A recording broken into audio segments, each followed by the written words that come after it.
Hey there, see people coming in. Happy Friday, happy Friday.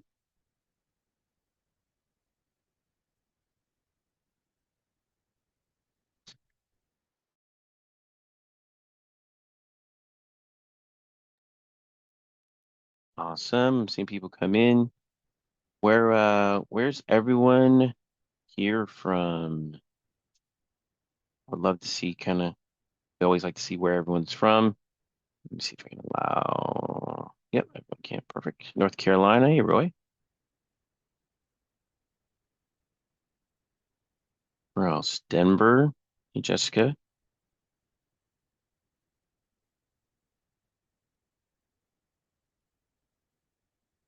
Where else you guys from? Central California, Emeryville, Dallas, Texas. Emeryville, Bay Area. That's where I'm from, Bay Area. Parents live in San Leandro or Oakland. Went to high school in Hayward. Where else is everyone coming from? ED? Hey everybody, happy Friday. A lot of Cali people today. That's awesome.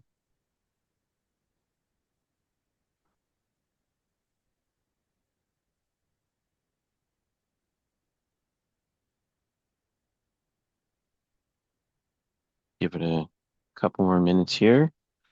Where else is everyone from? We got Dallas, Texas, Emeryville, Central California, San Francisco. Where else?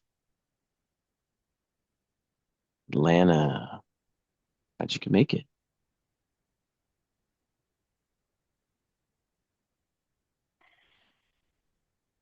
Perfect.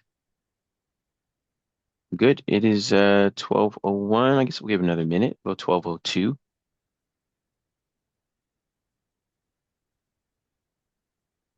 Ooh. I always like to see coming who's visiting us virtually from the farthest. So it looks like we got Atlanta. That's probably the North Carolina is probably the farthest right now. We're not No, international today, no international like today. No usual. international today. Interesting. Virtual Chicago. We've had some India, Dubai. Where else? Southern Illinois. All domestic today, maybe. Well, good. Appreciate it, guys. Happy Friday. Um, this is our session 16. This is our tactical NetSuite Masterclass. We do it once a month with my Masterclass bro, Dean Carazza. So welcome. This is going to be NetSuite tips and tricks. Simplicity in NetSuite equals speed. So a lot of tips and tricks, which is nice. And at the very end, we'll do a live Q&A. Next slide, Dean. Yeah, I'll go ahead and take this one, Charles. So yeah, as Charles mentioned, we started this master class because hold on one sec. Charles, can you still hear me? You can? Okay. Yep. So we started this master class because we found that there's some challenges within the NetSuite ecosystem. I mean, a lot of people love NetSuite. Some people hate NetSuite. It kind of depends where you're out in the spectrum and how much exposure you've had to it. But the most common things that we see from helping people in NetSuite is, lack of training, you know, lack of, knowledge when it comes to safe searches, reporting. It's this really powerful tool, but most people, they don't know what they don't know. That's the most common thing that we hear, right? So are you leveraging it to its fullest capability? So our goal by hosting these classes is to kind of just show some real life examples and use cases of how you can maybe better leverage NetSuite, for companies and their employees to maximize the value that they're getting out of the NetSuite platform. The agenda that we have today, kind of typical to our normal flow of things, right? We'll do some quick introductions. Charles will walk us through an overview about Scale North, and a little bit about, who we are and what we do. And then we'll get right into the master class itself. Again, today's class is to hopefully cover some simple, practical tips that will help. The hope is that you'll learn something new today. I mean, we're going to cover quite a few things. Even in preparing for this class, I had to learn some new things that I didn't even know about. So there's always room to learn in NetSuite. So hopefully you'll get something good out of a little nugget out of today's class somewhere. And the use cases that we're going to go through is how to set up your preferences, some tips and tricks around your preference setup, navigation tips and tricks, and then we'll end with just a couple saved search tips and tricks that will hopefully get you some information that you can be faster in NetSuite and reduce the amount of clicks and get more done with less. So that's the goal. And then, like Charles said, we'll end with a live Q&A. Charles, I'll hand it back to you. Yep. So, Charles Stevenson and the sales team here, manage sales teams for two large companies. Really, the man of the hour is Mr. Dean Carazza. He is CPA, 15 years of experience, has a good, strong public accounting foundation background. Nice thing is he actually was a user of NetSuite for large distributor for 2 years, and then more importantly, 7 years here at Scale North. He actually started in our consulting side. Probably did some of the most complex implementations the firm has done since the inception of the firm, and just a lot of experience in manufacturing, e-commerce, warehouse, SaaS, professional services, etc. So you'll obviously be hearing from him the most that you want to listen to. Um, Next slide.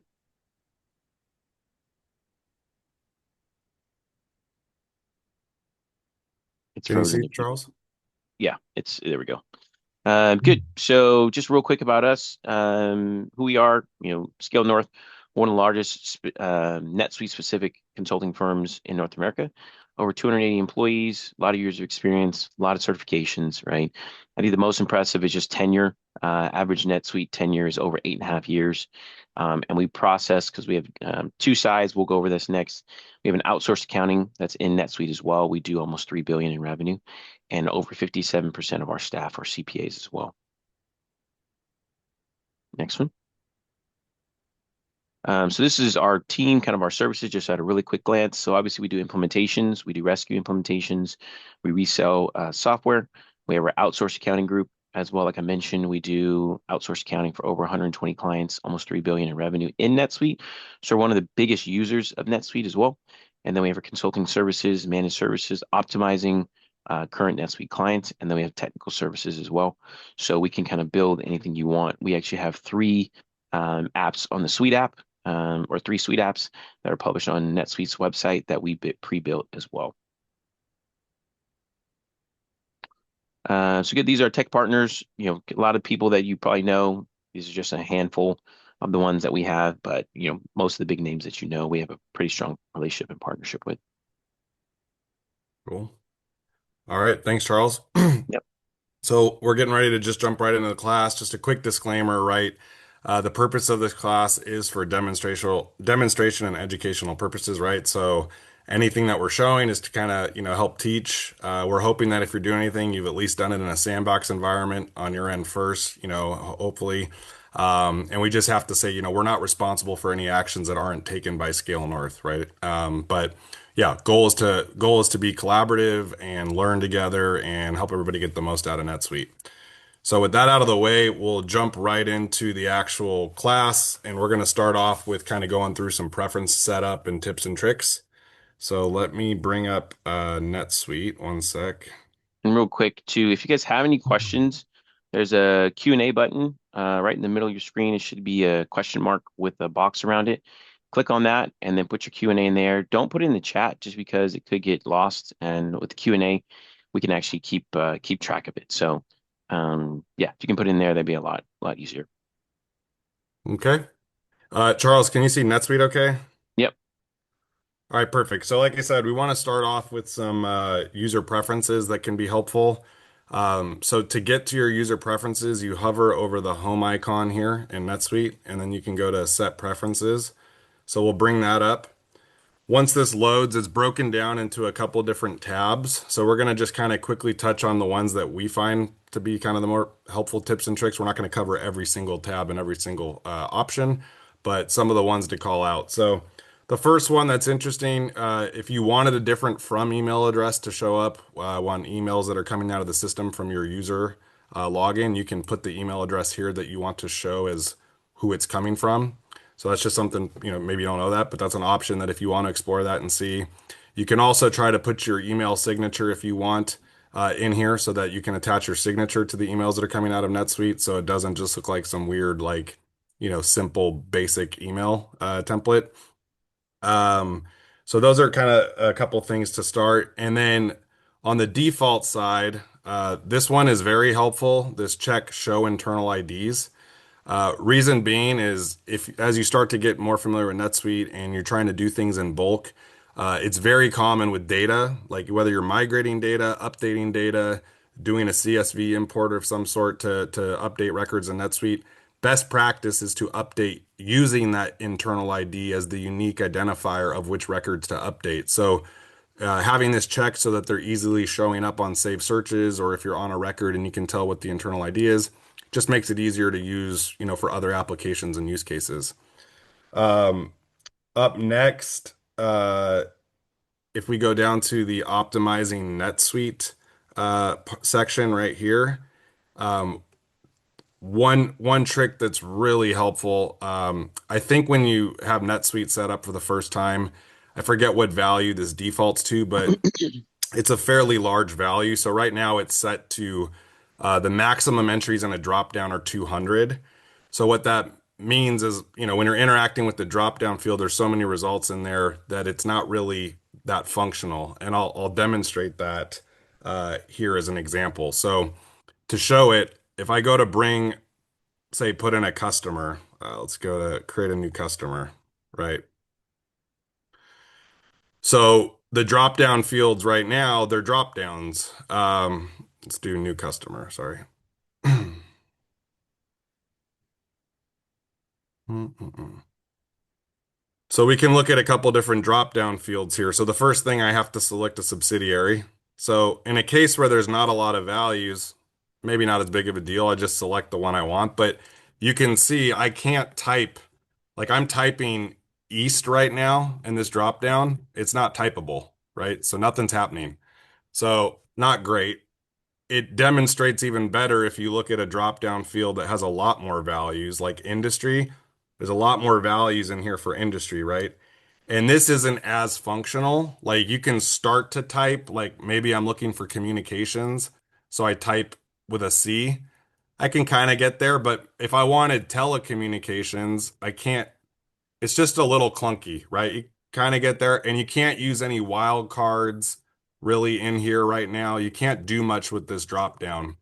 So to make that a little bit more functional and a lot faster, if we go back to our set preferences and just change this value, maximum entries and drop down, to like a value of 1, then, and we save that, then we can show you now how much easier it is to navigate drop down fields. So I'm going to go back to the customer page, maybe refresh the page to reload it. Okay. So now, for instance, I can type in this field, you see, and it's a lot faster. I was able to just bring up East by typing East and hit Tab. So already a little faster, right? Now I can do stuff in this industry drop-down field. I could literally start typing communications and I see multiple values that come up with communications in it. I can now start using things like wildcards that if I want to see in all industries that start with an M, I can just do percentage M, and it means that or has an M somewhere in the text string, right? If I want to look for anywhere where there's two M's next to each other and close it off with another percentage sign, then it's finding any text strings that have two M's next to each other. Communications, telecommunications. So it's just an example of these drop down fields just became way easier to navigate and a lot more searchable, and you can use wildcards and things like that that you couldn't do unless you changed that preference or that setting. Um, so hopefully that touches on that. Um, Going back to our preferences, let's go back to our preferences and keep moving. It's all right, guys. This is going to be like rapid fire tips and tricks. So, I mean, we will take questions. Charles, if you want me to slow down or, have a pause here and there, let me know. But just wanted to try to get through as many as we can in the time, and then also reserve some time at the end for Q&A. And I'd also like to hear people's thoughts. You might not see something here today. What tips and tricks are you using that maybe we didn't cover that you found to be the most time saving? Would love to have that kind of dialogue too as we get towards the end of the session. So, to keep moving, I'm going to go now into the appearance tab. So a couple things worth noting here. NetSuite has this whole Redwood experience. It's supposed to be the more sleek UI experience. I'll enable it and turn it on just so you can see what it looks like if you haven't seen it. Uh, most most newer NetSuite instances, I'm finding most people are using the Redwood experience. I think it's a preference. That's why it's under preferences, right? Not a huge fan of it. It's very basic, kind of white. When it's time to create like a save search, I find it's just hard. If you've gotten used to the old layout, it gets a little weird. Let me show an example. So like it's a little weird in here. That's like white on white, and I can't really easily differentiate where I am. And maybe it just takes getting used to. Uh, but I personally am not a fan, right? So I'm going to turn it off. I'm going to go back to the previous option. So go back to appearance. We'll turn that off. I prefer the previous color schemes, and we'll just save that. Go back to what it was like. And then another interesting thing on the appearance tab is you may want to change your color theme in NetSuite. Maybe it's just for preference, but the main use case that we've seen is if you have a sandbox environment, you don't want to accidentally be in sandbox while you think you're in production. I've heard too many horror stories of clients and people who did a whole day's worth of work and they did it in the sandbox. Not a good place to be. It's pretty embarrassing. You wouldn't want to have to admit to it. So just any way that you can help, get your attention that you might not be in a production environment, setting the color theme can help. So to help my buddy Charles out, we'll go with the whole USC college color theme and save that. So now we have a Trojan red profile in NetSuite, right? You're welcome, Charles. I love it. I love it. Yeah. Thank you. All right. So covering on that, we can get into a couple more preferences. Let's go back. Um, if we go to our analytics subtab, so one thing that's kind of interesting here is you can choose how you want to report by period. So NetSuite, like most systems from an accounting standpoint, there's a concept of an accounting period and things flow through an accounting period. Um, a lot of users want a little bit more capability, like to run balance sheets and financial statements as of a particular date. Maybe I want to run a balance sheet as of January 23rd, 2026, right? You can't do that if you're set up to run by period for reports or for financials. The only way that you can run it by where you can start running it by date is if you set this to never.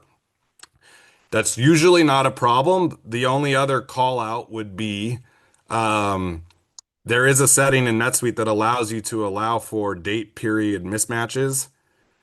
Usually it's around the use case of like accruals and stuff. So maybe you get a vendor bill that is dated as of a particular date.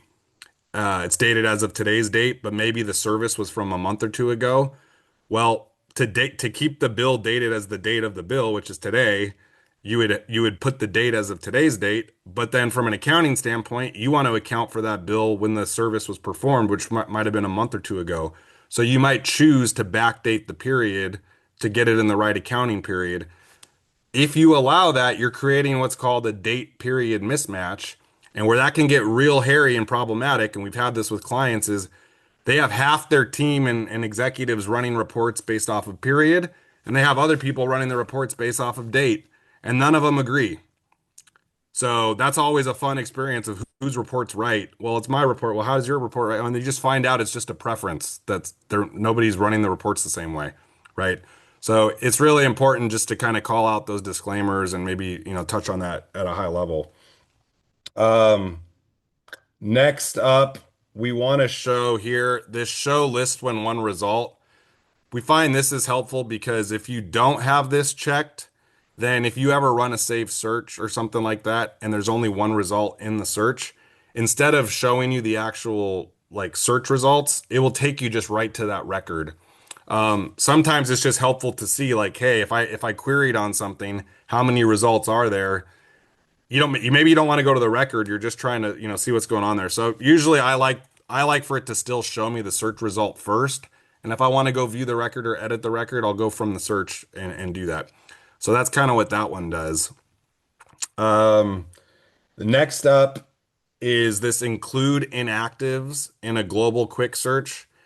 What's helpful about this one is a lot of workflows in NetSuite. Like if you have a new vendor setup approval workflow or a new customer setup approval workflow, sometimes you will actually keep the vendor or customer record inactive so that it can't be used until it's approved. But the problem there is if it's inactive, then if you don't have this setting checked, then if you try to search for a customer up here, it may not show up. And then sometimes people think, why isn't that customer or vendor in the system? And it's like, well, it is, but it's just inactive because it hasn't been approved yet. Or maybe it's an old customer from a long time ago and, so it's not showing up. So if you want to just be able to search your search to include inactive things as well, then you'd have to have this checkbox checked. So that can save you a little bit of headache again, where people aren't on the same page when searching for information in NetSuite.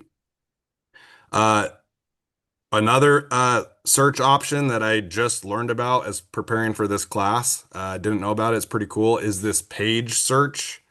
So if you have that selected, then basically it can take you, you can use a global search. Charles, can you still hear me okay? Yep. I'm good. Okay. Then you can use the global search to search for a record. So, or fields on a record. So as an example, let me go to a lead record. Let's just bring up like this lead record here. Okay. So for instance, right, there's a lot of fields that are on a record. There's a lot of tabs that are on a record. I might be like, hey, I'm trying to find where the OpenAI response field is. Well, you can see it right here, but pretend you didn't see it. How could you easily find where that field is hiding or where it's showing on a record? With that checkbox enabled, you can now just search for the field name in the global search and you see a field right here, OpenAI response. If I click on it, it will actually take you to where that field is and blink. So you can find it easy. But even better, even cooler than that is, well, what if I want to find a field that's not even on this tab? So for instance, if I go over to the financial tab now, maybe I want to search for this field called Dunn's number, right? So I'm going to actually still come back to my other tab and just still search up here for Dunn's. And here's the field. It's under financial and it's Dunn's number. If I click on it, it will take me right to that tab and blink exactly where the field's located. So that's a lot more slick and a lot faster and a lot easier than the little hack that most people know, which is you can do a control F. A lot of people, you'll see people doing this in NetSuite. So if you do control F and I wanted to search for Dunn's, it's only going to find what's on this page. It's not taking me to that other tab, right? If I go to that tab and search, now it can find it. But I had to actually go to that tab. The other one, it will search and it will find it anywhere on that record, take you to it, and blink for you so you could find it easily. So I thought that was a nice little feature. I think that's fairly new in NetSuite, but should save you some time when you're hunting for stuff. All right, let's keep it going. Another setting preference would be able to search by customer prefix so that it includes leads and prospects. Charles, this might be a good one for us since we're in sales now. In NetSuite, you know that you have basically leads that transition to prospects, that transition to customers. But if you try to search it up and you don't know the exact state that it's in, you may not find it. You may end up going and trying to recreate it again, create a duplicate, things like that. So for instance, maybe I know that I'm working on a lead called resource staffing. So if I try typing lead resource staffing, nothing's coming up. And I'm like, what the hell? I'm pretty sure I know I have a lead called resource staffing. Well, it's because it's a prospect. So if I search prospect resource staffing, because now I have the right state that it's in, it does come up. Well, what if I don't want to have to remember, is it a lead or is it a prospect or whatever? So by checking this box, regardless of if it's a customer, regardless if it's a lead, or regardless if it's a prospect, you can use the customer prefix and it will bring it up regardless of which state it's in. So I use the customer prefix, but it's still returning that it's a prospect. So I use this one a lot now. It's just helpful because, you sometimes you try to search for something in NetSuite and can't find it. It doesn't mean that it's not there. You just might not have been searching uh, the best way to make sure it's there. Okay, so that kind of covers some of the preferences, at least some of the main ones that we've seen that we thought would be helpful to share. We're going to move into some navigation tips and tricks, but before I do, I guess before I move into the next subtopic, Charles, is there any Q&A, anything we want? Nope. Just keep it Nope, moving. no questions. You guys have any questions as we go? I mean, I don't see it in the chat or in the Q&A, so I think we're good. Anyone have any questions? Soaking it up. April said, is it best to hard code these profiles or roles that get created? Is it best to hard code these roles or profiles? I may need a little bit more clarification there, April. I don't know. Can we take her off mute, Charles? Yep. April, I just allowed you to talk if Thanks. you want to. Yeah, I got it. Thank you so much, Charles. So essentially, if we have a sales role, Mm-hmm. we know that these settings and the preferences would be the best way to be able to go for them right off the bat when they receive that role for access. Are we able to set these preferences for them based off of the role so that we do not have to continuously train on this for each time a new sales rep comes on board?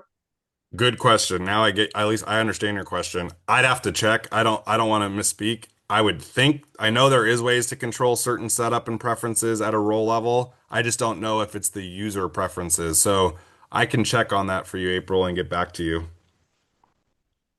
just to confirm for sure. But off the top of my head, I'm not 100% sure. I would think so, but I don't want to say yes because I don't know for sure. Unless somebody else on the call maybe knows that one and can fill in for us. Okay, it looks like from one of the comments that you are. So thank you, Rory. I appreciate that. Oh Thanks. yeah, Rory is I think my go-to master class. If I don't know something, Rory generally does. So Rory, I appreciate you being here and your support each time, man. Thank you. Good question though. Any other questions, Charles? I c- can't hear you, Charles. Sorry. What is the calculate forecasts as weighted and how do I get that? Are we talking on like an opportunity or where are we looking at?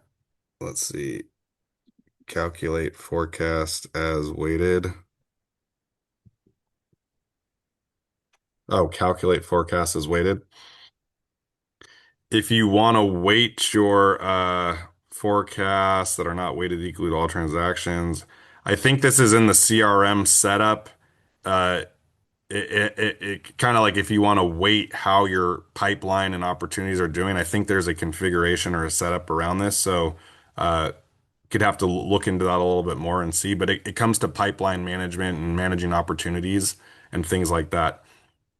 Check this box to have them weighted according to the probability. So um, if you do that, yeah, I think it in the opportunity records you could set up a different probability status, and it just means that like, hey, if once somebody reaches a proposal stage, if you mapped it to say that, chances of winning that opportunity are probably 30% when you're in the proposal stage, I think it will take a look at all those different statuses and stages and weight your overall revenue.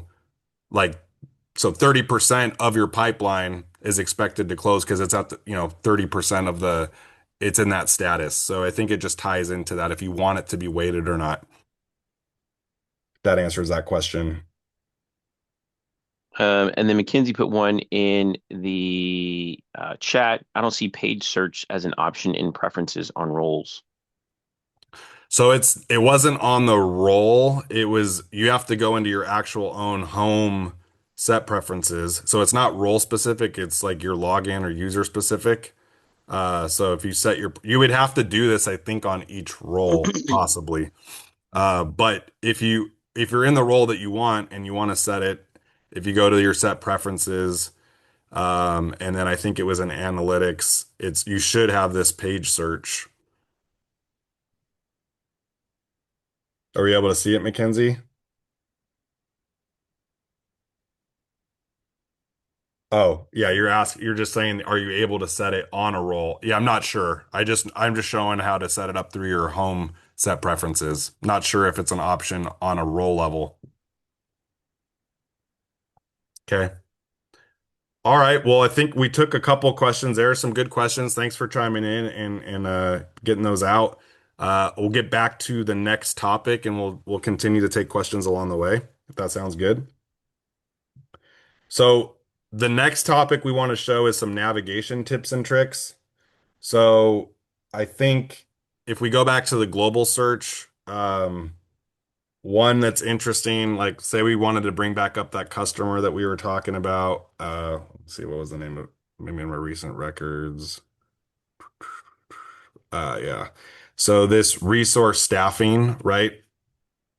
So if you bring up a record in the global search, one thing is you can't really see it right now. Most people are tempted to just go and click directly on this, which will, if you do that, it's just going to take you to the record, right? And then maybe now you want to update a field or something like that. Well, then now you have to hit edit. You have to let the page load again, and then now you have to go find your field and hit save. To avoid that step, you could basically just, if you search again, resource staffing. If you hover over here to the right, it exposes an edit link right here before you even get to the record, and a dashboard link right here before you go to the record. So by doing this and then just opening it right from here in edit mode, it loads the page already in edit mode. So you can just go make your change and hit save. So no, it doesn't seem like much, but it's just why spend all those extra clicks if you don't have to, right? If you could just load it in edit mode, it's a lot better than load it in view mode, hit the edit button, make your change, hit save. So you're saving clicks. Honestly, it probably adds up to over 1,000 clicks a year. Like it's just good to know, and a lot of people don't even know about that. Um, Similarly, if you wanted to just jump right to the dashboard of the record, you don't have to go to the record and then hit the dashboard icon. You can go straight from here to the dashboard. So again, saving you some clicks, saving you some time. Um, Next up on some navigation search stuff would be some prefixes that you can do within the global search bar of NetSuite. So most commonly, if you want to search for a customer, you could always try typing the name, right? Resource staffing, and you'd probably bring it up right that way. But if you wanted to be more specific, then again, that's where you can start to do things like customer resource. So now you're filtering your list for just customers. Or if you're looking for employees, you can do the employee colon prefix so that now anything that you search will be only looking at employee records, right? Or if I'm trying to bring up an invoice, if you want to filter the list by invoice number, you can start by prefixing with invoice colon. So then now you're only going to be looking up invoice numbers and things like that. So little prefixes like that will help. Another thing that you can do is you could actually use logical operators when kind of doing your search. So if I was to search for like computer, right, it'll bring up everything that has computer in it. I can see Max computer. There's kind of a lot of results. I could try searching computer plus Max to further filter it down to anywhere that it has computer and Max in it. I could try searching computer or Max. So it returns anything where it has the word computer or Max in it, right? And then you start to combine some of these search tips into one to be even more efficient. So, as an example, if I wanted to look up an employee myself, Dean Carazza, well, I could try to use what I leverage by saying, all right, I'm going to do EMP because I know I'm looking up an employee. I know first name is Dean, but I don't remember his last name. If I wanted to be more specific, right, you could do plus percentage sign. There's two Z's in there. And now this is literally looking for it's looking through employees that has Dean and also has two Z's in the text string, right? It's picking up the two Z's in my last name. Cool. If I was to take that part off, it's bringing up both Deans that are employees in the system. So just little, you kind of combine some of these search syntaxes together to get even more just right to the records that you're looking for. It's kind of helpful. Um, Up next, we wanted to show how you can use some shortcuts, navigation portlets, and things like that to make your life easier. I'm going to go back to our home page here, and you should be able to add a shortcut portlet if you don't have one. You go to the personalize button here, and you can look through your widgets or portlets that are available. Um, I can see here the shortcut one is grayed out, meaning I must already have it here on my home dashboard. So here's my shortcuts portlet that's been set up. And what this is great for is if you actually have external links, like to other systems and other things, but you just want to have a quick shortcut to get to them, so you don't have to, you can get to them right from your NetSuite homepage. You can set those shortcuts up. So as an example, like what I use every day, and it saves me tons of time, I can add in a couple shortcuts here as an example. So I have to use my Calendly link all the time. So why go here and go to Calendly and log in or try to find it every time I need to log in, right? I could just set up a shortcut. So you hit new shortcut, paste in the URL of that shortcut, open it in a new window, give it a name, call it Dean's Calendly, right? Save. I can add another shortcut. Maybe, oh, hold on. Add another shortcut.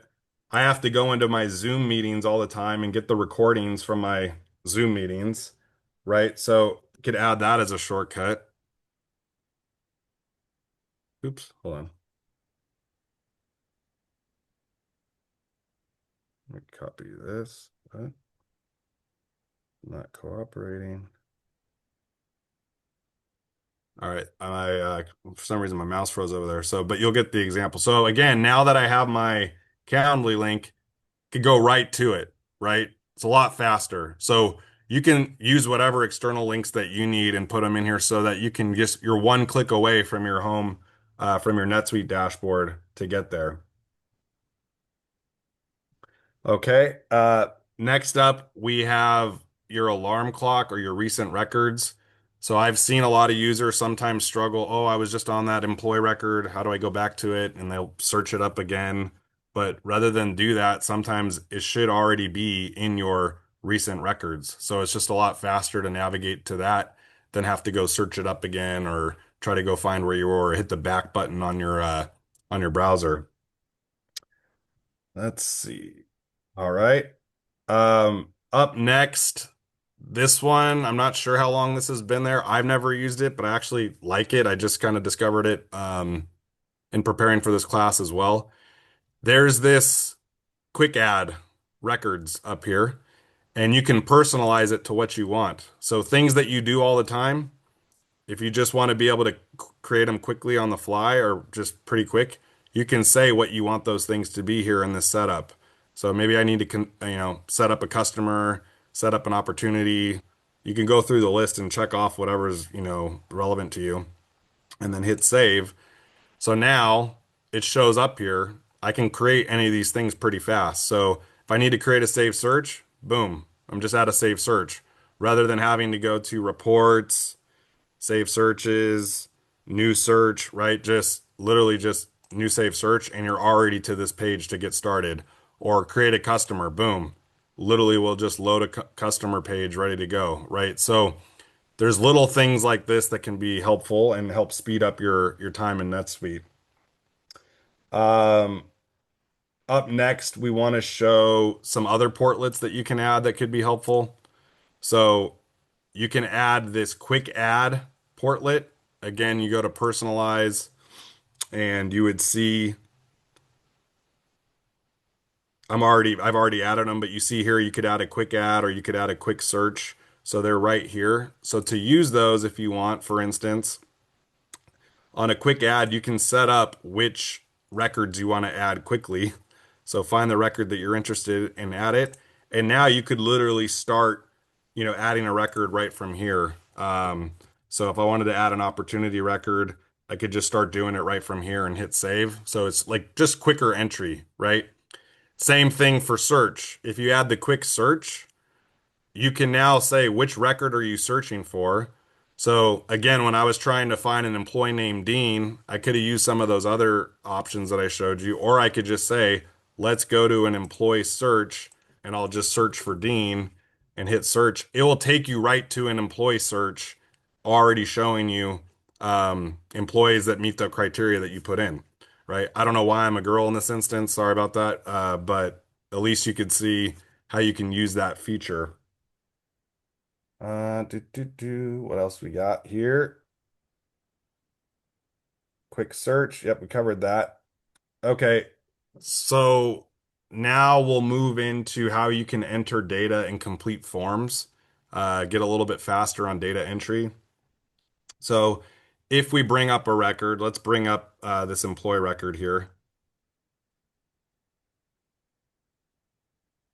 Maybe I want to navigate across tabs, right? Because there's multiple tabs on an employee record. There's, human resources, there's marketing, there's all these different time tracking, all these tabs. When you're on a tab, if you hit Alt and then start to type the letters of the tab you want to go to, it will jump you right to that tab. So if I want to go to human resources, I'm just going to hold Alt and type HR, and it took me to human resources. If I want to go to time tracking, I hit Alt and I start to type time tracking. It takes me right to the time tracking tab, right? So it's just a little shortcut to just quickly move or cycle through tabs. You can use shortcut keys instead of having to navigate with your mouse and jump around. Another good one to know, you can leverage the space bar to check or uncheck checkbox fields. So for instance, if I want to check this project resource, I could just tab my way over to that field, and then once it's enabled, I could use the space bar to check and uncheck it. So just another little, it's a more of a quick stroke key rather than having to navigate and check it with your mouse, whatever. And if you're doing it and you have a lot of checkbox fields to do, you could just tab space, tab space, tab space. It'd be a lot faster.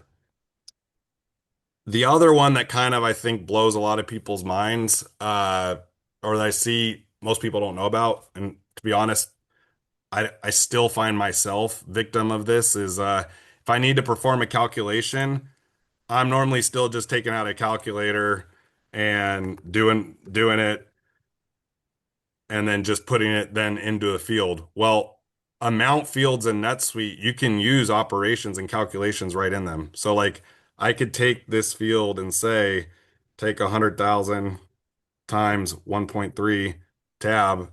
It does the calculation right there. So why am I going and opening the calculator, doing the math, and then probably typoing in the wrong amount into a field? You can use math uh, operators in amount fields. So that one usually is really helpful and will save you time. All right, up next, we were going to look at some keyboard shortcuts that might be helpful for entering data. So if we go to like an opportunity record, let's see,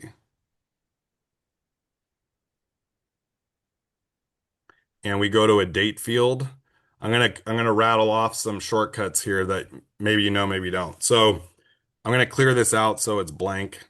So the first one is the quickest shortcut is if the date field's not already populated or you need to populate a date field and you want it to be today's date, all you have to hit is T and it fills in today's date, right? If you want it to be the previous day's date, then all you have to hit is Y. Now it went back a day, right? If you want to basically autofill to the following day's date, then you just hit up the plus sign. I'm back to today's date, right? The 23rd. If you want to basically autofill to the last day of the current month, so the end of the month, right? January 31st, if you just put M, M basically means last day of the current month. If you want it to be the last day of the previous month and you type a lowercase l, there you go. Now I'm back to 12/31/25, right? So just little shortcut keys like this help you just navigate faster. Again, if you want to increase the days from here, rather than, clicking on the calendar and, selecting, you could just start hitting the plus sign, right? Want to decrease it, just start hitting the minus sign. So might be a lot faster than trying to click a calendar and, go to the next month. So just good to know to help speed up your entry on date fields. Um, Other one that would be helpful is using Control F. We showed that a little bit earlier, but to really demonstrate it, let me actually fill out a little bit of this here. So as an example, if I wanted to add an item and I hit list, there's a lot of items here that I could search for, right? But you can leverage a Control F to basically find in a drop down values that meet that description. So if I hit Control F, it brings it up here. And maybe I want to look for all the items that have Dell in it, right? So I do that, and it's telling you it's found one of six results here, one of six. So I can just hit the down button to keep going through and navigate me down through the specific parts of the drop down that have Dell in it, rather than try to scroll and look for Dell and things like that.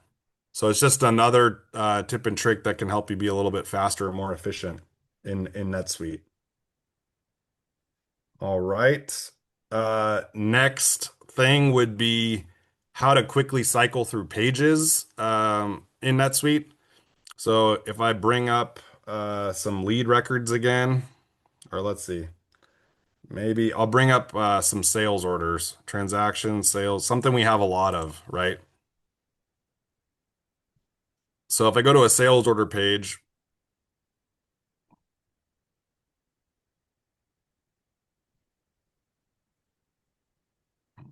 let it load.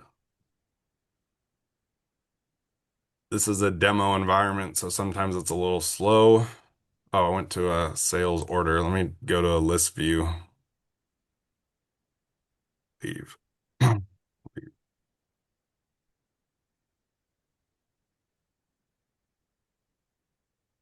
Okay.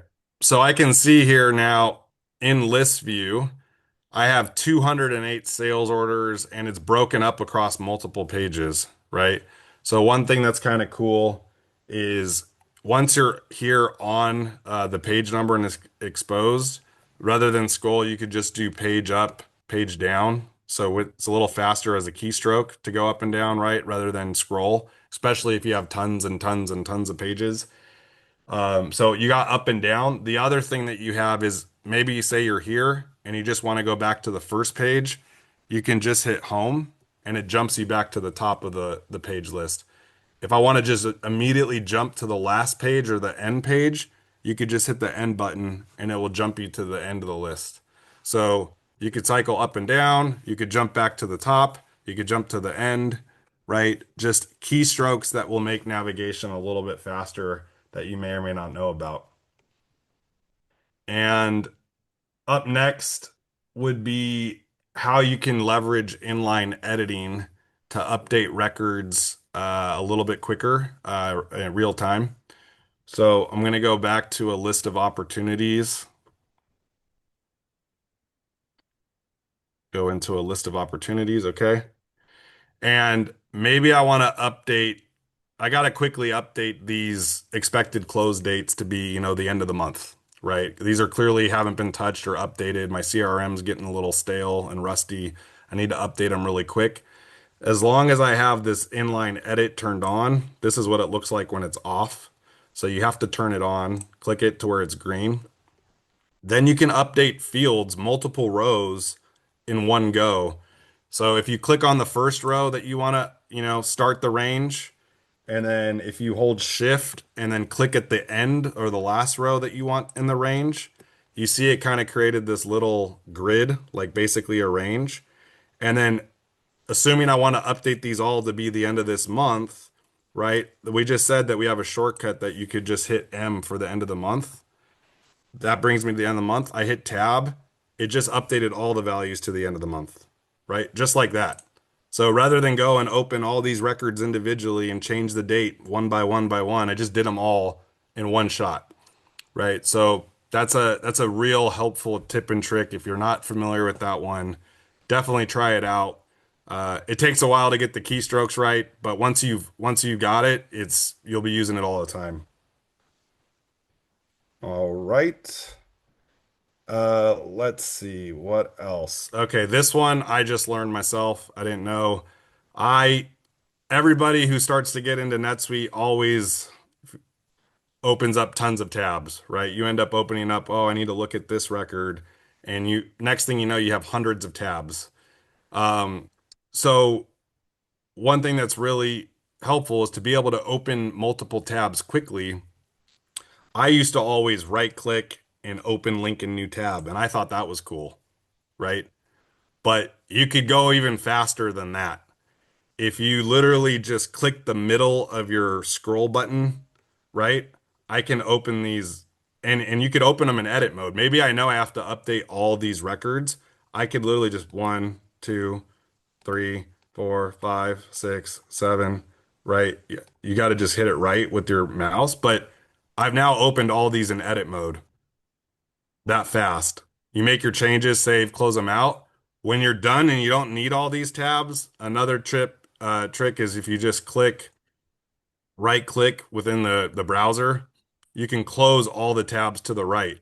I often see a lot of people going individually one, two, three, four, like they're closing them, right? You could literally go back.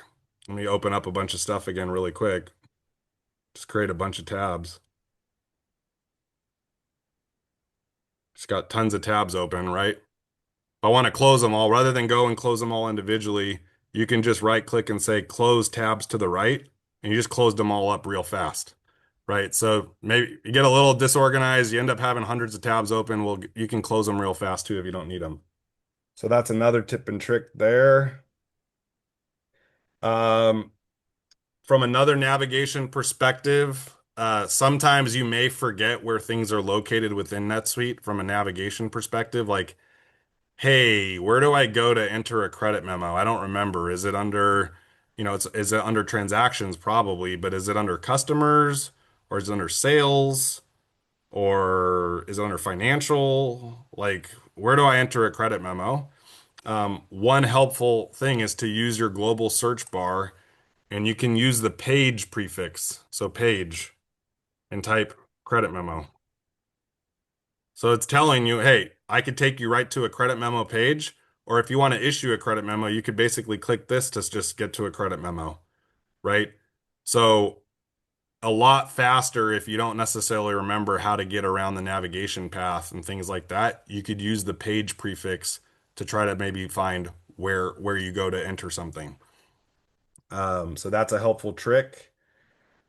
Additionally, let's see. There's also the ability, this one was pretty interesting.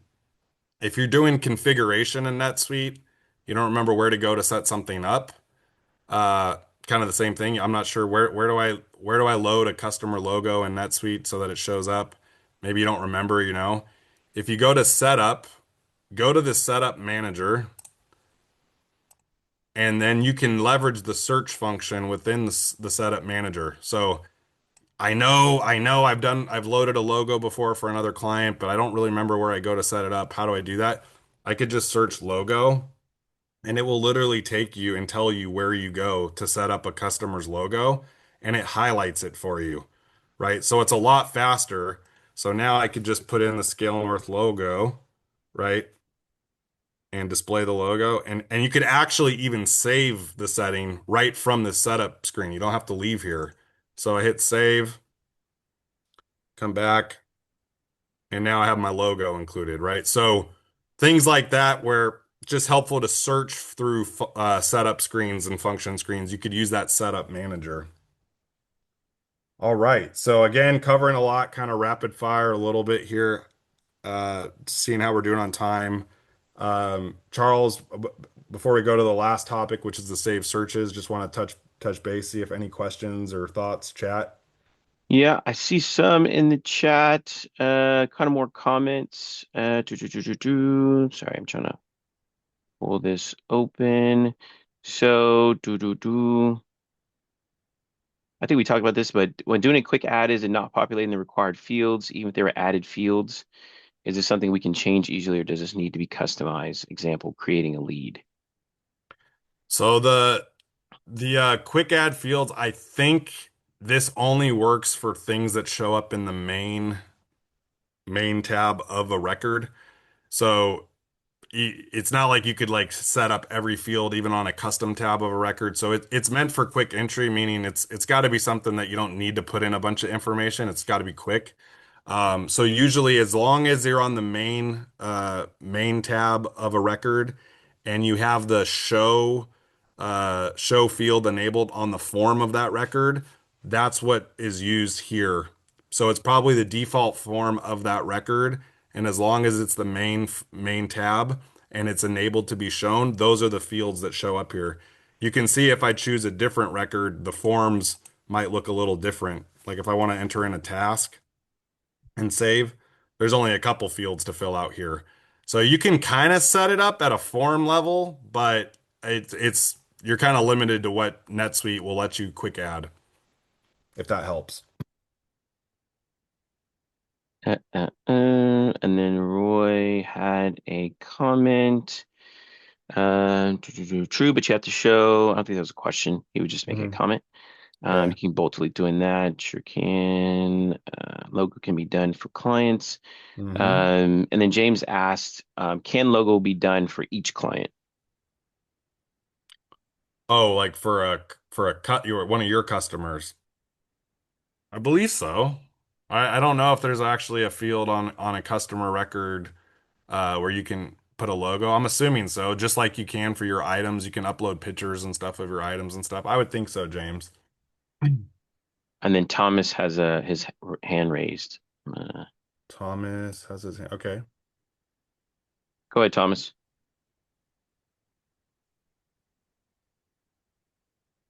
Thomas, you there? You want to unmute yourself?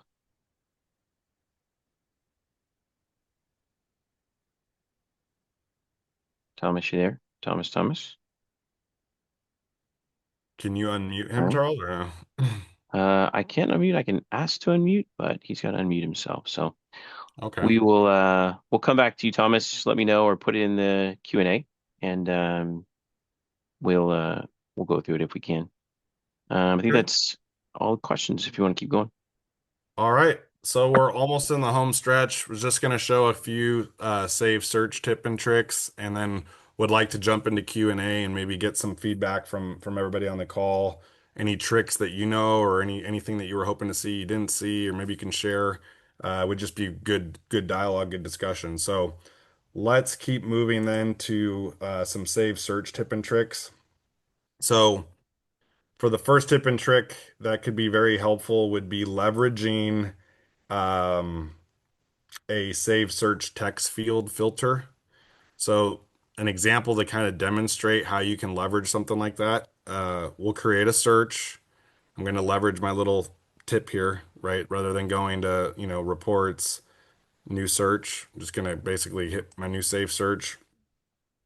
And we will take a look at a customer record. I'll use another tip now, Control F, right? So I don't have to scroll down for customer. I could just start typing customer and it takes me right to it. Now I'm in a customer save search. And to demonstrate as an example, um, we want to basically add some fields. So the first thing we'll do is let's add a field. I'm going to remove some of this stuff. Okay. So we're going to add a formula text field,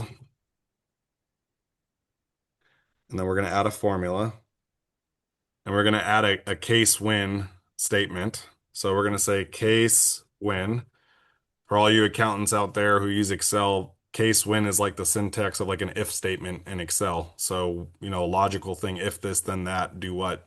So we're going to say case when the field days overdue. So if the days overdue is say greater than 90, right?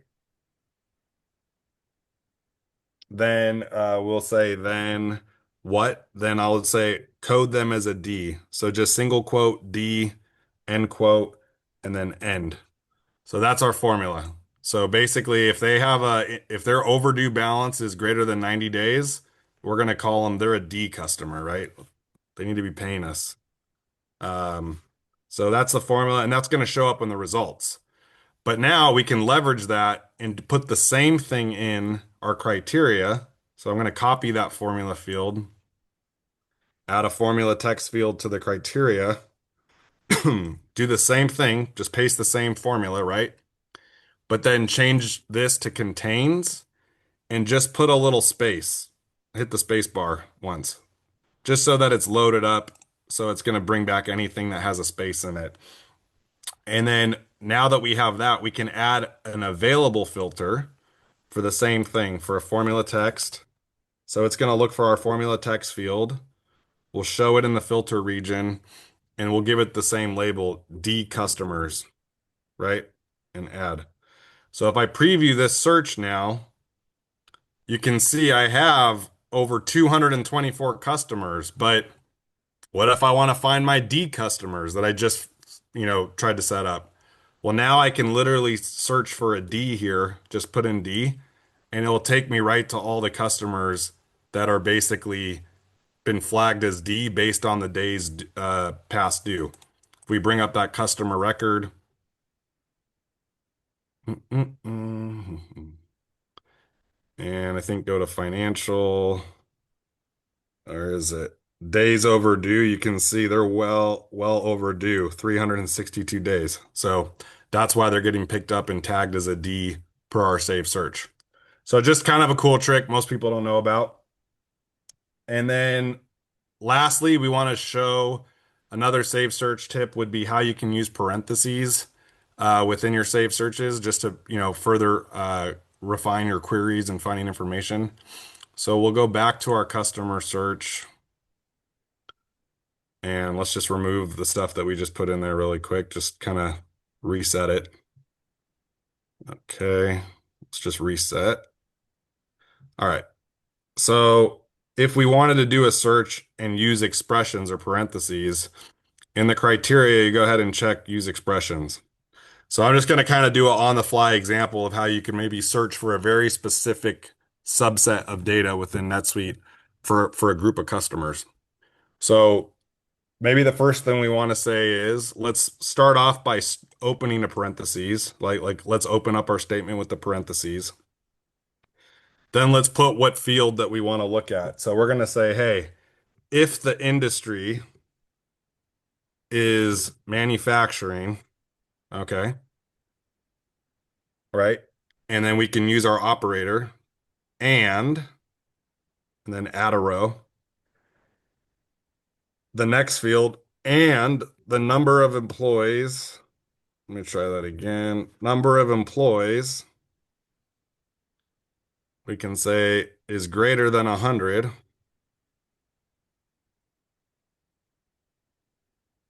Try that. 100. What happened? Is it frozen? Does that work? Hold on, let me try that line again one more time. Number. What's going on here?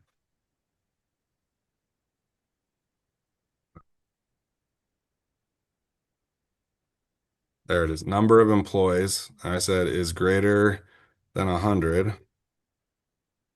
Okay. So close the parentheses. So if the industry is manufacturing and the number of employees is greater than 100, so that's one statement.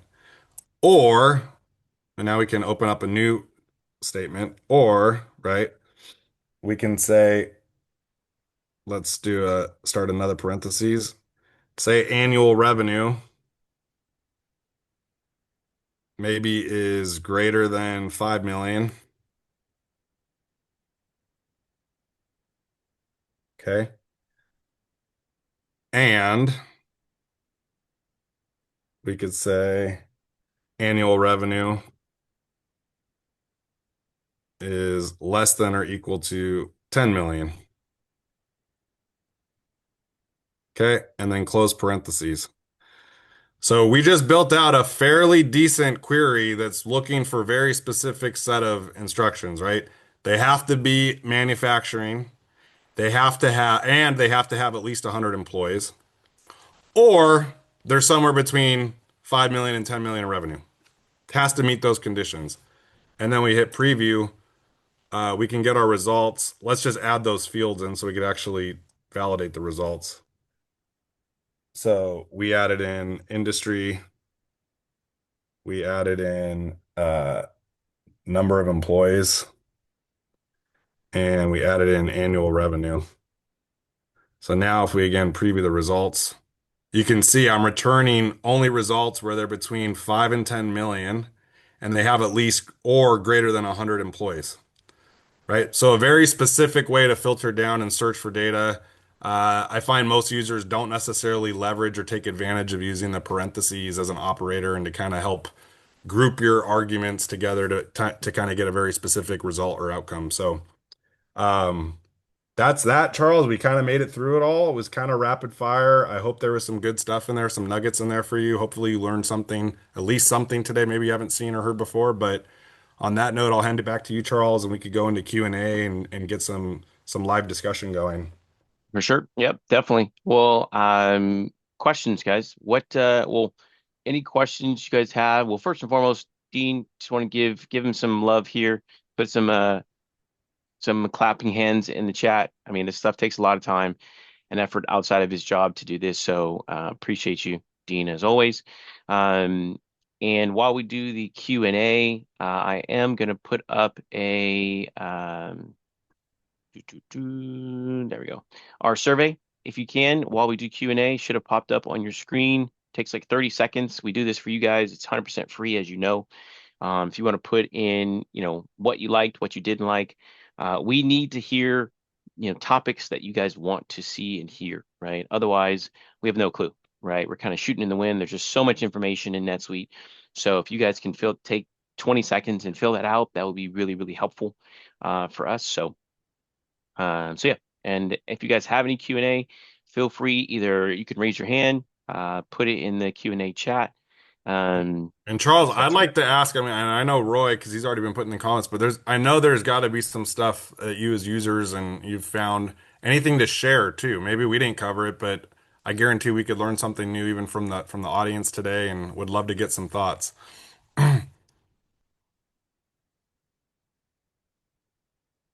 Roy put in a quick tip there for a save search. Mm-hmm. As you're reading that, if you guys can just take, like I said, 20 seconds and fill out that survey, that'd be great. Grace put in a tip. We use the heck out of reminders on our dashboards. Cool feature we love is being able to separate them into bigger headline section and a Mm-hmm. seller subsection below, and also color coding rules when a reminder has a certain number of results. It's a good one. Is there any way can you have to take people off mute one by one, Charles, or is there a way to just open it up to where everybody could talk?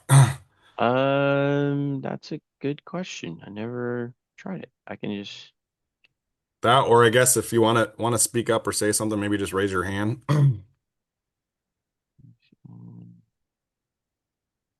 I could. I don't think we can do. We'd have to do it one by one, unfortunately. Okay.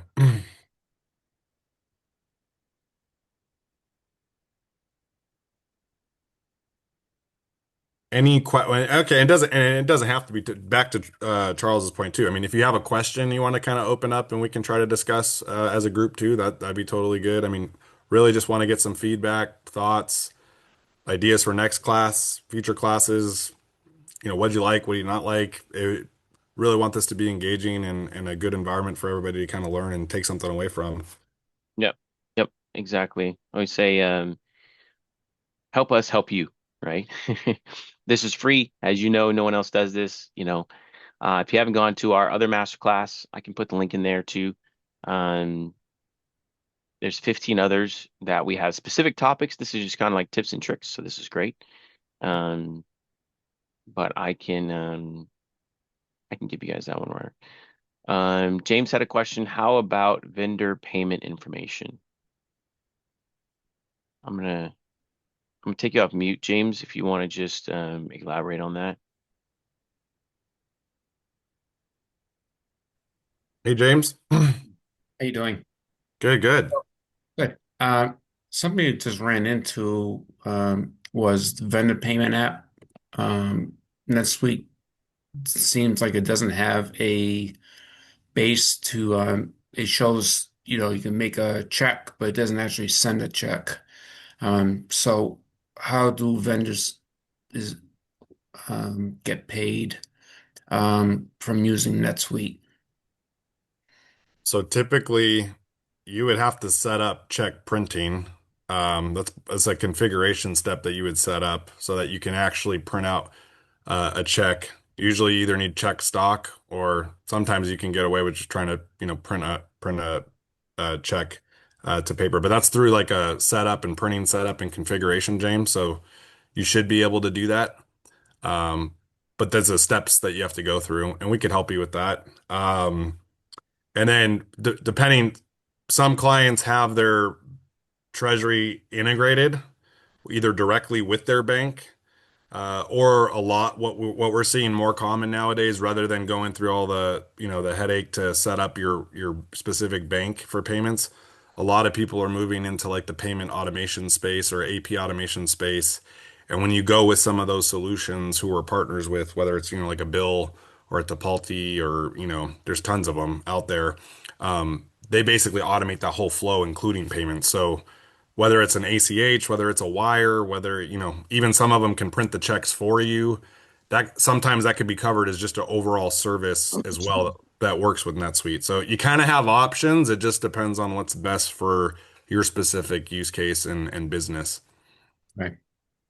Thank you. Mm-hmm. Good question though. Roy has a question. Mm-hmm. Roy, I'll take you off mute, brother. Good old Roy. Hey Hey, guys. Roy. Hey y'all. What's up? Hey, yo. How are you? So, well, better not deserve. Thanks.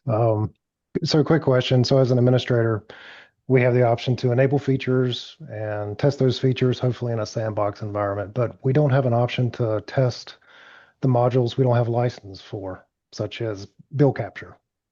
So at Scale North, like how do you approach that?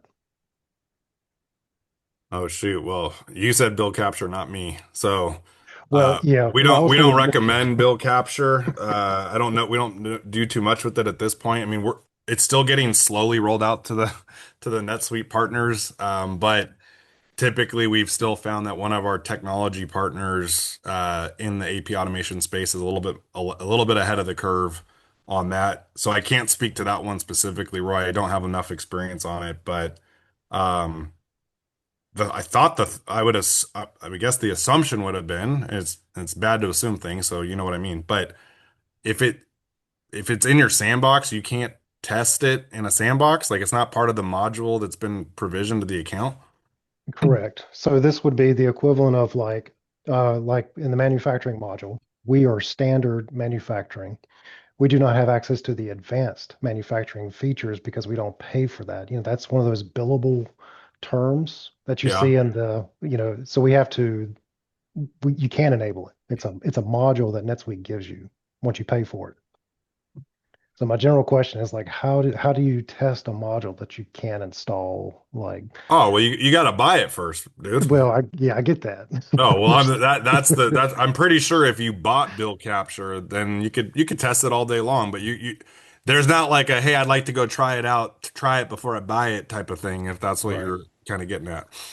Yeah, I was aware of that. I just Or didn't you know. could you could hit us up and we'll work with you and try it out and but we'd have to kind of spend some time together.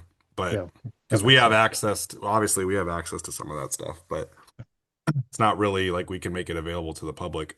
Got it. Thanks, Yeah, guys. good Yep. question, Roy. I appreciate you bringing that up. Yep. Emmanuel had a question. Is it possible to filter for specific information relating to purchase orders, such as source of funds, vendor delivery timeline, requesting units, and value of the purchase order? Emmanuel, I'm going to allow you to talk, so you can speak directly. Go ahead, Yeah, Emmanuel. okay.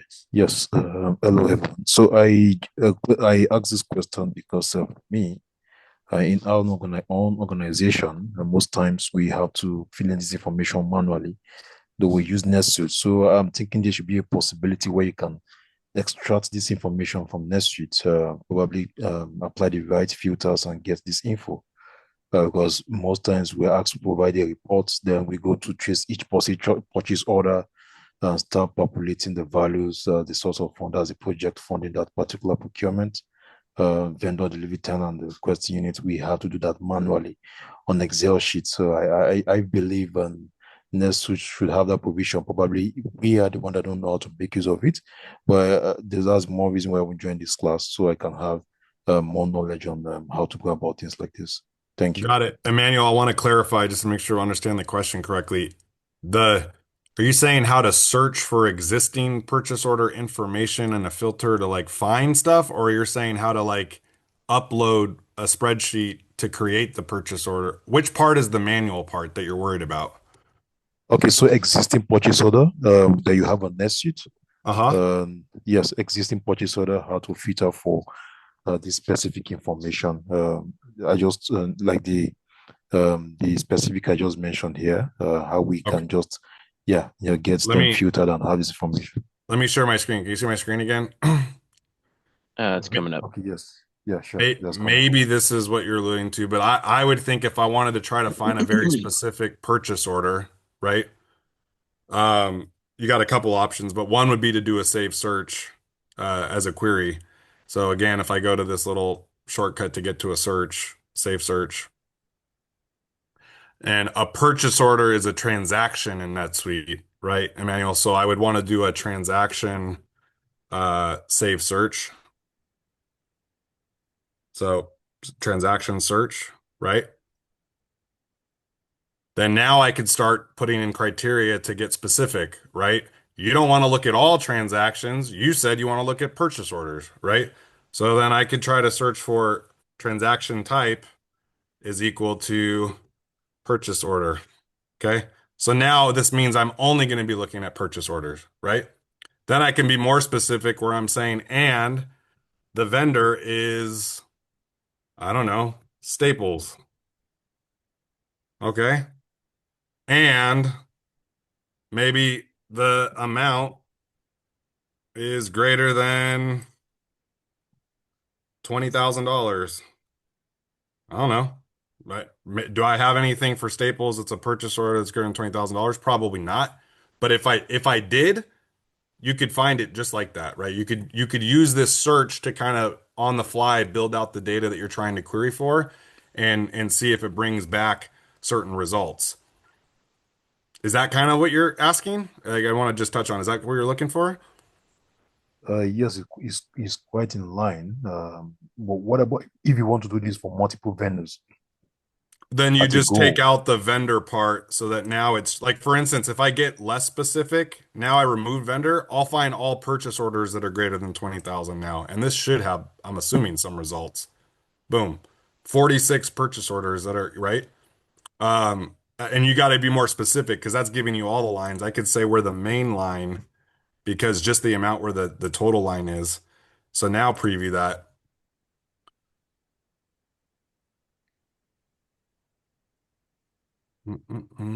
So this is telling me I have 23 purchase orders that are greater than $20,000 and it's showing you the vendors, right? It looks like the majority are with Harris Technology. So, then I can get to the vendor, I could go do whatever I need to do. Basically any information that you could go look at a purchase order. Oops, let me go back. Where was I? If we go view a purchase order, usually any of the fields that are exposed on the purchase order, um, Emmanuel, should be searchable, to your point. So you might have specific fields that you guys have set up in your NetSuite environment related to a purchase order. So as long as you know what those fields are named, you should be able to search for them. So if we're looking at this form, you could do by item, you could do by subsidiary. I mean, this is just a demo account, so there's not ton of info in here, but you could look by address, right? You could look by if there's any shipping information. So again, as long as you have certain fields like this receive by, maybe you want to look for all purchase orders that are supposed to be received in the next week, right? You could do that. If we go back to our search, let's see. Let's see, return to criteria. So there's a receive by. Let's take the amount out. Let's do the main line again. And then let's do receive by should be a field. Let's see. Sometimes it's like you have to find the exact field. It might be expected receive date or let's see. Receive. Not seen. Let's see. Quantity shipped, received, picked up. You could try some of these different fields, right? If there's available and equal to, let's see. Let's just see if this returns anything. Hold on.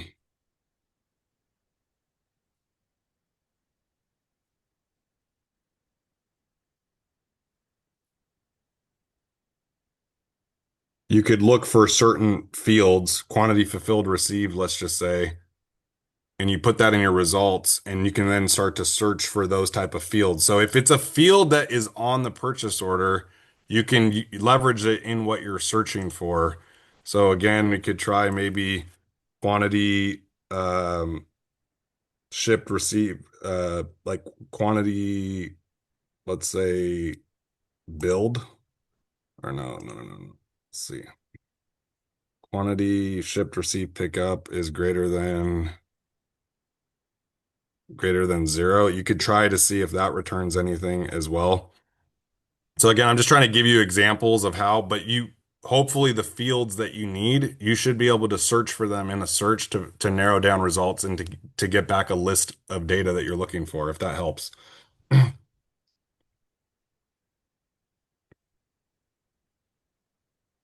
Yes, thank you very much. That is clear.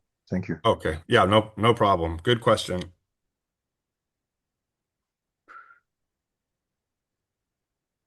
Anything else, Charles? Yeah. Chris was next. Chris, are you still there? There you go. Chris, you can unmute yourself. Perfect. Can you guys hear me? Yeah. Yeah, hi, Chris. Hi.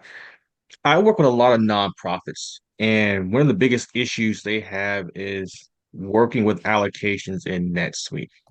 I know a couple of years ago, I had a client that had a really hard time trying to get their allocations to fit in the native allocation functionality in NetSuite. And I think this was before NetSuite had produced their two allocation suite apps. I just want to get your perspective on those suite apps for allocations. If you've used them before, have you seen any drawbacks to them? Because I think one is for gosh, I can't remember. It's like labor and expense allocations, and there's another one as well. Yeah, I'm gonna do just to save time because I might be a little rusty on it. I've created some videos on that before. Let me see if I can get there really quick. I'll share oh, here, let me see. Let me see if I can find it.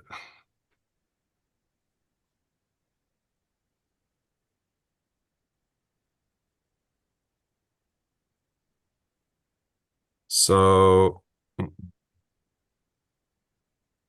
think I have something here on how to create an amortization schedule and deferred roll forward by entity report. Is that what you're talking about? Something like that? How to create amortization schedules and stuff? It was part of it. I know for them, for a lot of these nonprofits, they have allocation expenses of employees. So, say for instance, one particular employee works on a project, so you have maybe direct allocation, direct expenses, indirect expenses, and so forth. And they Oh, want I to be able see. to I see. You're allocate talking them. about, and you're talking specifically for nonprofits, Yes, like as part of like overhead cost pools and stuff like that. yes, yes. Yeah, yeah, yeah. No, I'm not aware of a native. No, I don't think you could use the NetSuite one. I mean, if you did, it would be really clunky and you'd be really trying to jam it in. Yeah. There is a partner out there who has a suite app called Dastin, Hmm. DCAA, and they have a solution. I mean, there's a couple out there. If you go to the suite app store, Hmm. let me see.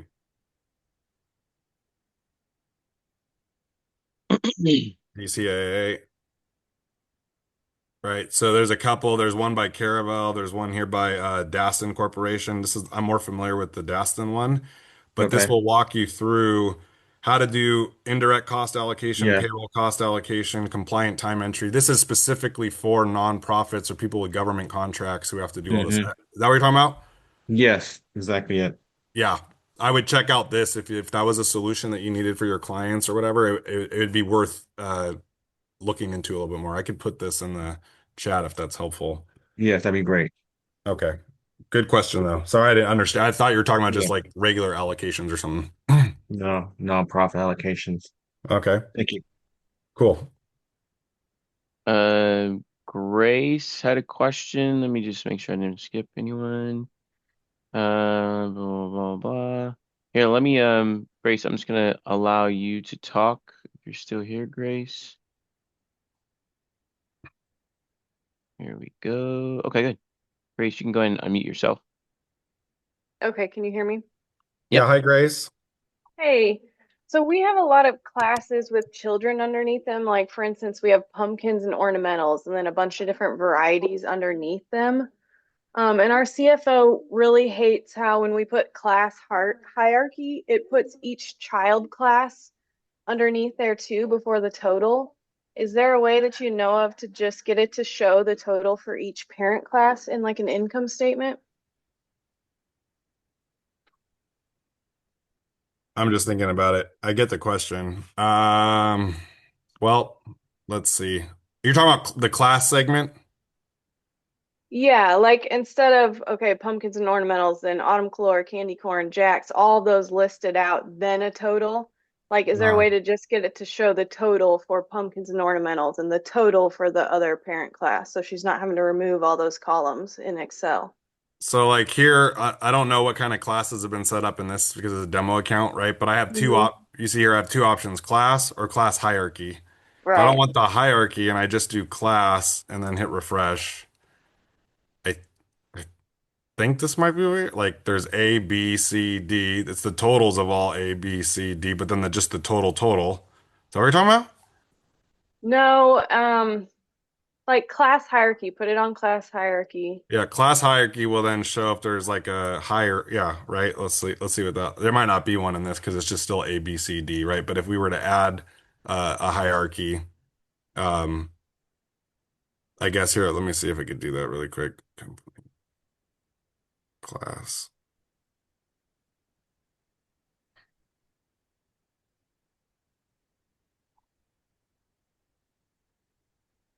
So do this. So that's class A. Let me just add a new one.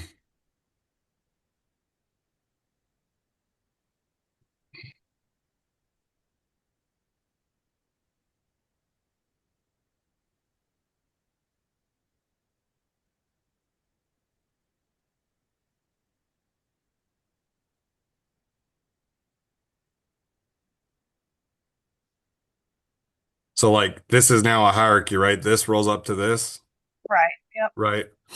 Now, I mean, again, I probably may not have that much data, but if we go run the income statement again, let me see.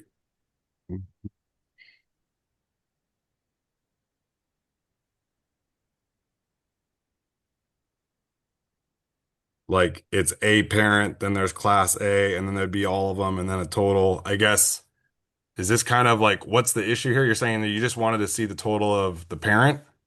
Yeah, because we have a ton of children underneath, so she wishes that it would just show the total without her having to delete the columns for each child.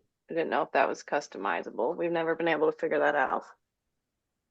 And then again, if I just went to, oh, she just wants to see the total of the parent. I get what you're Right, saying. right, right, Yeah. right. Yeah. I'd have to check on that. I don't know if that's something through the customize of the layout of the report itself. Obviously, it's nice to be able to do an income statement, right? Just run that type of report. For Hmm. sure, through a save search, you'd be able to. So I don't know what type of data you're trying to get off of the income statement and things like that, but there's probably a way to do it maybe in the groupings or in the filters and stuff. Um, I get the question though. I can check on that for you. Okay. Thank you. If we find something, would you want me to send you an email on it? Um, yeah, if you think you have a solution, be open to talking about it. Okay, great. Yeah, that should be an option. Should be something there. I know there's also a thing in the setup preferences. I don't think this would do it, but sometimes you do like last hierarchies. So like here in an item, an item can have multiple layers too. If you only want to just see what the last item is and not see that it's like Bluetooth and then it's, within Bluetooth that it's USB charging or something. You just want to see the last thing. By saying show the last item, it won't show the hierarchy. But I don't see that on class here and stuff. So I'll look into that further as a takeaway. But good question, and that would be kind of frustrating. I get the question. Yeah. Thank you. Mm-hmm. And then James, was that a new question? Let me see here. On purchase order that has multiple clients, how would you search? How would search be tied back to each order? Let's see. The question. It's in the chat, Charles, or where is it? It's in the Q&A. I'm just gonna let James talk. If you want to open up James and talk. Sure. Mm-hmm. So finding when we have multiple clients, um, and we have to do a purchase order for multiple manufacturers. Mm-hmm. How do we tie that back? We've been doing like we came up with a pick ticket, um, but that's seems to be working okay. Mm-hmm. But the problem is, like to see it if there's a way of doing it from the PO directly. Um, I know we saved it under a shortcut to print out anything that's open that was received and shows the pick ticket shows what POs are it applies to. Is there another way of it showing in the purchase order without doing a pick ticket without that extra step?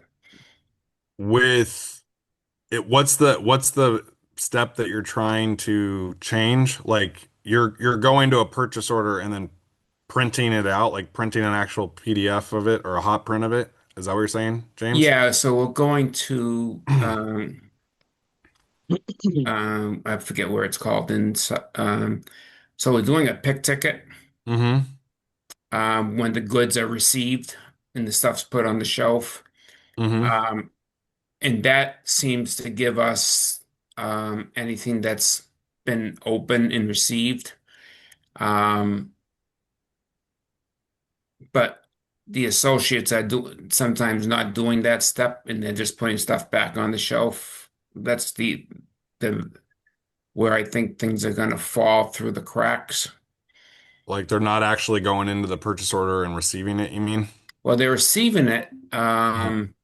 but they're not do my gut is going to tell me that they're not going to receive, they're not going to do the go do the pick ticket.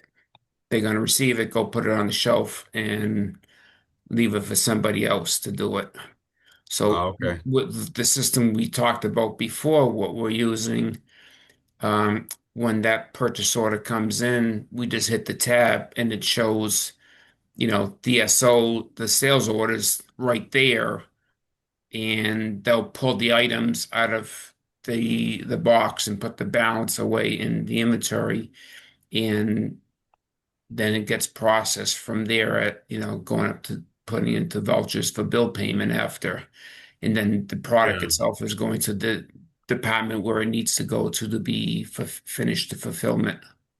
Got it. I think I get what you're saying. It's like trying to be a little bit more, not like a WMS or like a handheld, but like not having to like do it on a piece of paper and then come back at the end of the day to update what you received. Like if you could just do it while you're there, right? Yeah. Yeah. Those could be some options. I could grab some time with you, James. We could look at that specific use case Okay. and go through it. I think it'd be easier to see in your actual instance, and all. I don't know that you want to share your NetSuite with all these people in the class, but No, we'll do it offline. yeah, I'll get with you. But I get what you're saying. I think we can Okay. help with that for sure. Yeah. Okay. Great. Thank you. Mm-hmm. And then if Sure. any other questions, go ahead, fire away. I know we got maybe just a little bit more time here, Charles, and we'll have to wrap it here soon, I guess. But Yeah. Any other questions, guys? Feel free, raise your hand, put it in chat. I don't think we have any others so far. If you can, like I said, if you can go through the um our survey, that'd be great. Please, please, please. Helps us understand what's most important. Um, I'll give it a couple minutes. I'm sure you guys got plenty of questions. And if not, while you're waiting for more questions, if you guys can fill out our survey, they should have popped up on your screen. Please do that. Helps us a lot. Otherwise, we are literally shooting in the wind. Helps us help you. Let me see. And then I put the link to our previous webinars that are training like this in the chat as well. So if you want to go in there, it has it highlighted. It has the video walkthrough, and then it also has a PDF that Dean put together. Good. I don't see any other questions. I'll give it another minute here, but I think we're pretty much good to go. Like I said, if you can do the 8-question survey, that'd be helpful. And going once, going twice, going 3 times. I think we're all set. We went a little bit longer today, but it was good questions. Thank you guys for interacting. Super, super helpful. If we can give a round of applause or just a thumbs up to Dean. This stuff yeah, takes a thanks lot of everybody. time and effort. It takes a lot of time and effort to do this. This is outside of his job. He does not get paid for this, obviously.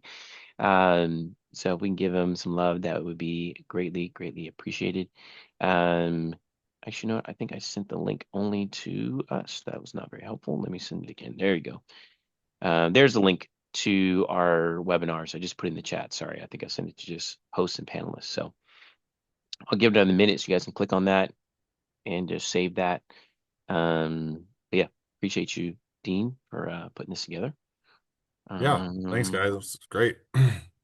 and yeah, if you guys have any more questions, let us know. Otherwise, have a great weekend, and we will see you guys next month in our next class, probably mid February. We'll get it out to you. Other Awesome. than that, happy Friday. God Thanks, bless. everybody. Have a great weekend. Hey guys, Thanks, have a good one. Charles. Yeah, See you thanks, guys. Dean. Appreciate it. Bye.